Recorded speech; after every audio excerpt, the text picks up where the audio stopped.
Assalamualaikum warahmatullahi wabarakatuh. Selamat datang di channel Kak Eki. Pada video kali ini, kita akan membahas tentang cara cepat pahami sudut berelasi. Nah, kira-kira apa sih sudut berelasi itu? Sebelum dijawab, untuk adik-adik yang baru bergabung di channel kakak, materi hari ini merupakan materi lanjutan dari video sebelumnya.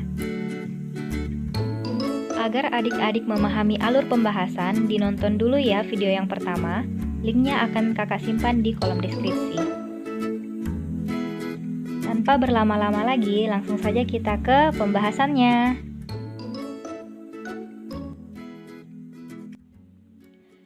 Perbandingan trigonometri sudut berelasi merupakan perluasan dari definisi dasar trigonometri tentang kesebangunan pada segitiga siku-siku yang hanya memenuhi untuk sudut di kuadran 1 atau sudut lancip yang berada di antara 0 derajat sampai 90 derajat. Dengan menggunakan sudut-sudut relasi, kita dapat menghitung nilai perbandingan trigonometri untuk sudut-sudut pada kuadran lainnya. Artinya yang lebih besar dari 90 derajat ya adik-adik ya. Bahkan untuk sudut yang lebih dari 360 derajat. Misalnya 400 derajat, 720 derajat, 1000 derajat lebih, dan sebagainya.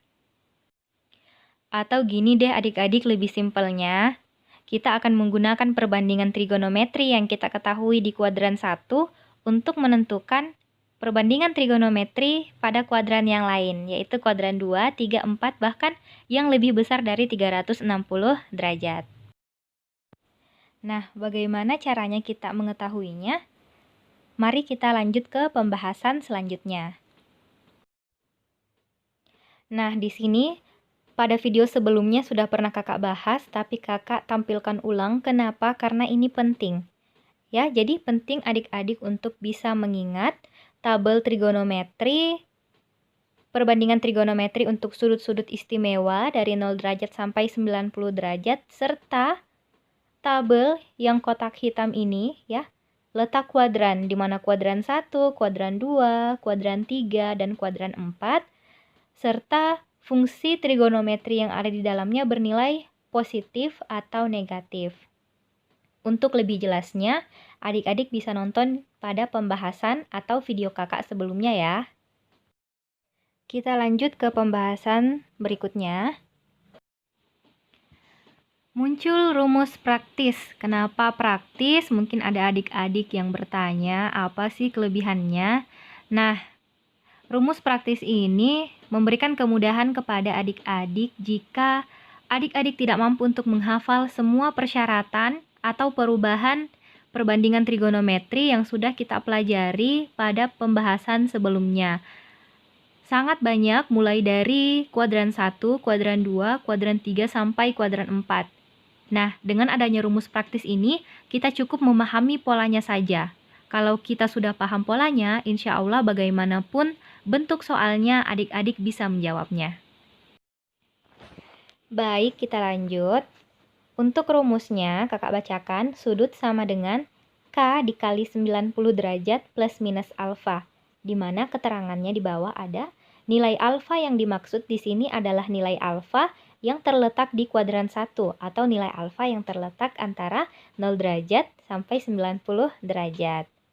Nah, kadang-kadang ada adik-adik yang bertanya, Kak, ini kita tentukan sendiri atau ada angka ketetapan khusus yang diwajibkan kita untuk mengisinya? Tidak ya adik-adik ya. Jadi kita tidak menentukan sendiri, tergantung jenis soalnya bagaimana.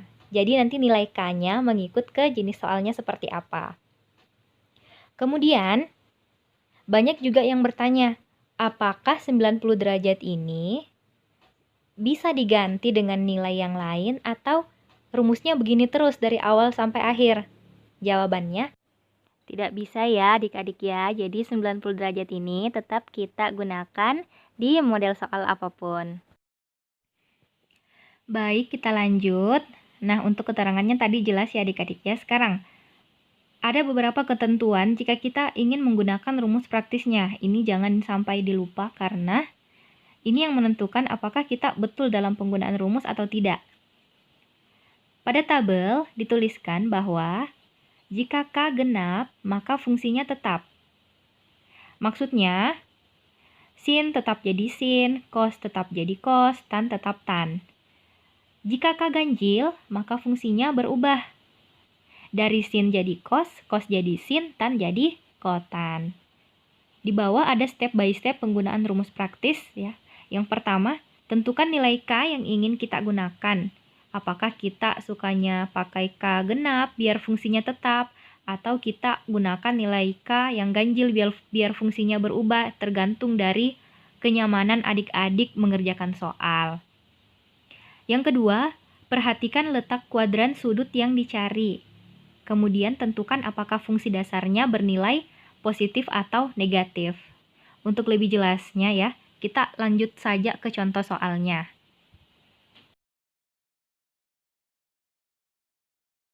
Kita masuk ke part atau bagian yang adik-adik tunggu-tunggu, yaitu contoh soal.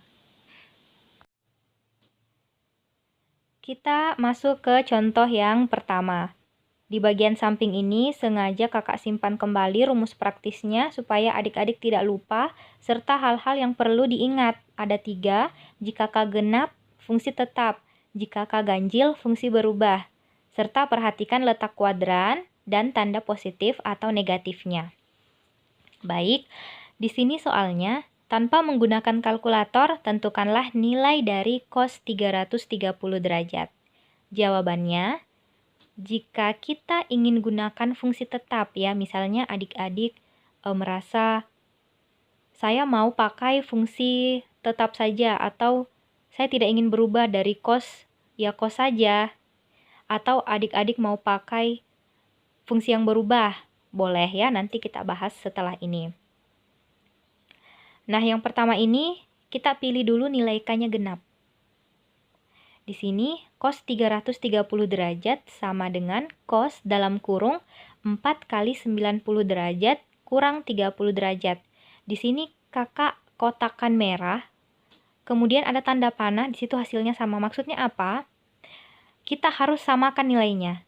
Jadi kalau di kiri 330 derajat, yang di kanan juga dalam kotak kanan itu harus hasilnya 330 derajat juga. Coba kita jumlahkan ya. 4 kali 90 derajat berapa adik-adik? 360 derajat. Kurang 30 derajat hasilnya?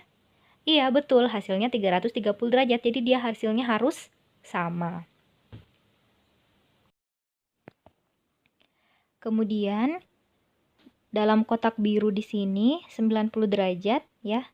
Bagaimanapun bentuk soalnya, kita tetap gunakan 90 derajat.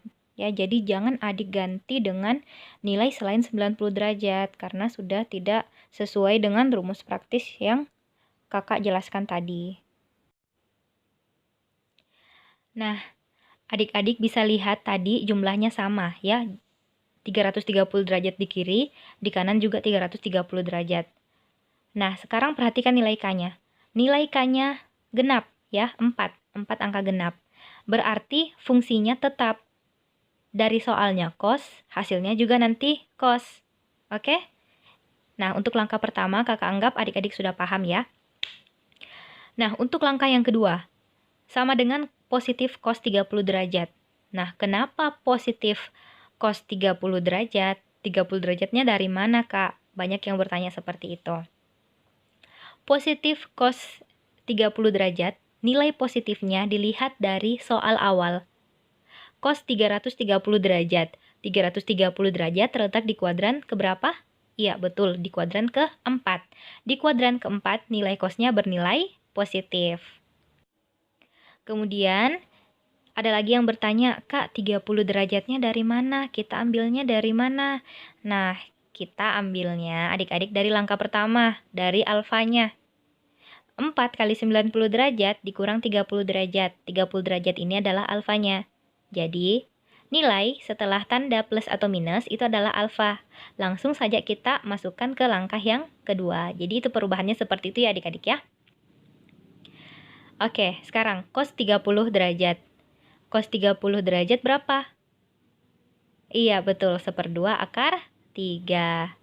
Makanya tadi di awal kakak bilang sangat penting untuk kalian memahami dan mengingat perbandingan trigonometri sudut-sudut istimewa dari 0 derajat sampai 90 derajat agar memudahkan kalian dalam penyelesaian soal sudut berelasi. Jadi, kesimpulannya, nilai dari cos 330 derajat itu sebenarnya nilainya sama dengan nilai cos 30 derajat. Nah, inilah gunanya kita mempelajari sudut berelasi. Kita hanya mengetahui nilai dari sudut yang ada di kuadran pertama, tapi kita bisa gunakan untuk mengetahui di kuadran lainnya. Oke, lanjut. Jika kita ingin gunakan fungsi berubah, berarti kita pilih nilai K ganjil. Nah, misalnya ada adik-adik yang ingin, saya kurang paham Kak kalau perbandingan cos di sudut istimewa di kuadran 1, saya hafalnya sin gitu ya. Berarti tidak apa-apa, adik-adik bisa gunakan fungsi berubah dengan syarat kalian pilih nilai K-nya ganjil ya untuk menjadi pengali 90 derajatnya. Nah, di sini penyelesaiannya cos 330 derajat sama dengan sin. Ya, kenapa sin? Karena kita pakai K-nya ganjil ya. 3 kali 90 derajat tambah 60 derajat. Nah, coba kita operasikan dulu. 3 kali 90, 270 derajat tambah 60 derajat. Hasilnya sama ya, 330 derajat. Harus sama hasilnya.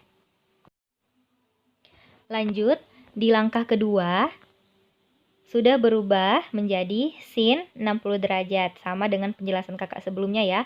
Karena alfanya di sini 60 derajat, maka perubahannya sin 60 derajat.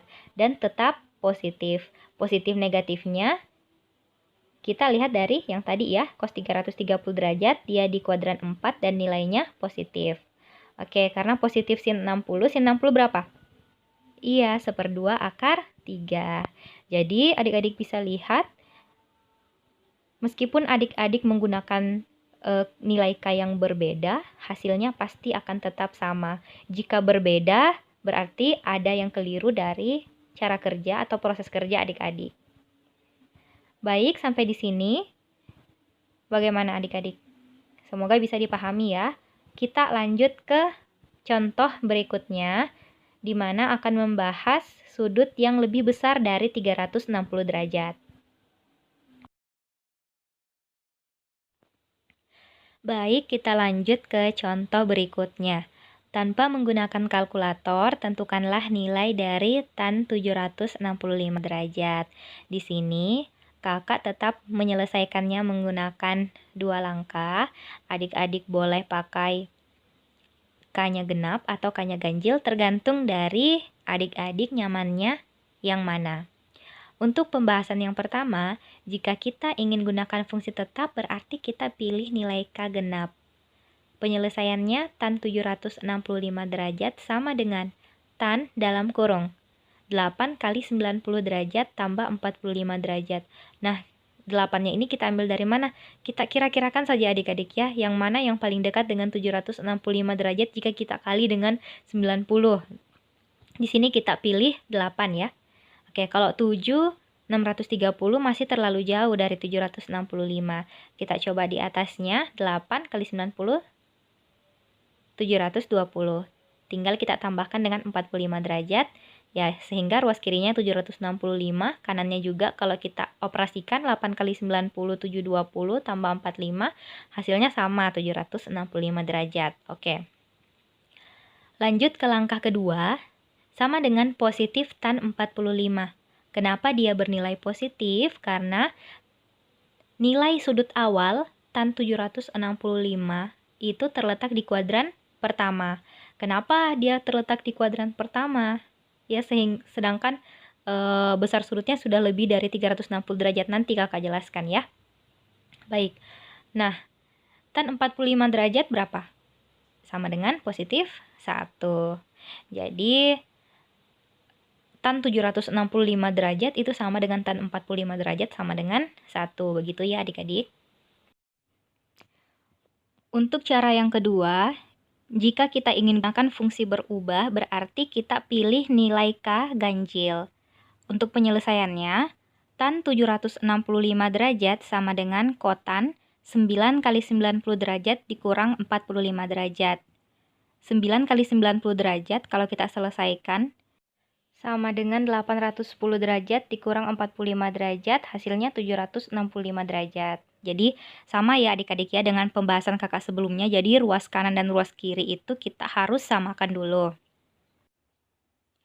Nah, kemudian langkah kedua sama dengan kotan 45 derajat. Jadi tadi karena kita pakai nilai K-nya ganjil 9, berarti fungsinya berubah dari tan menjadi kotan.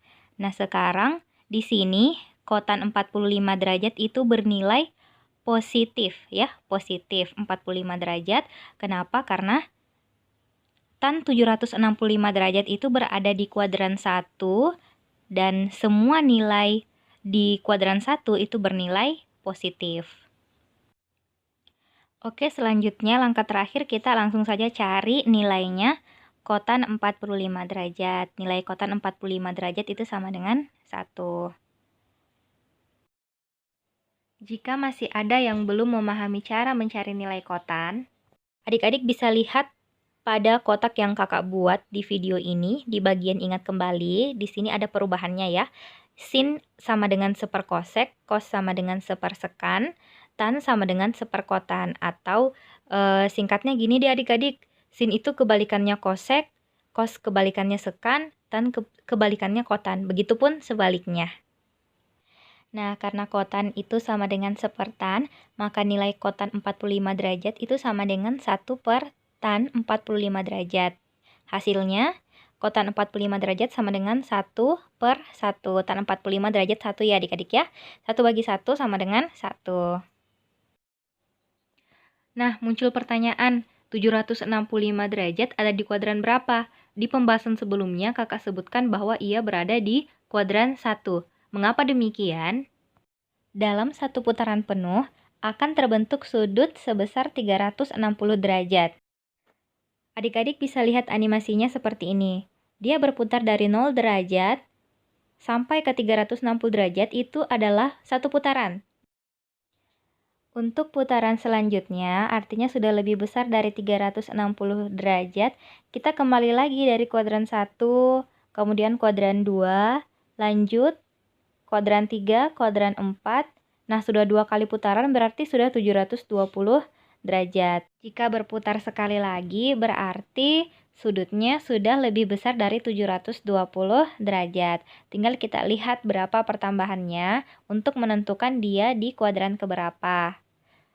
Nah, dalam hal ini dari 720 derajat ke 765 derajat itu masih ditambah 45 derajat lagi, yang artinya karena tidak lebih dari 90 derajat, maka sudut 765 derajat masih berada di kuadran 1.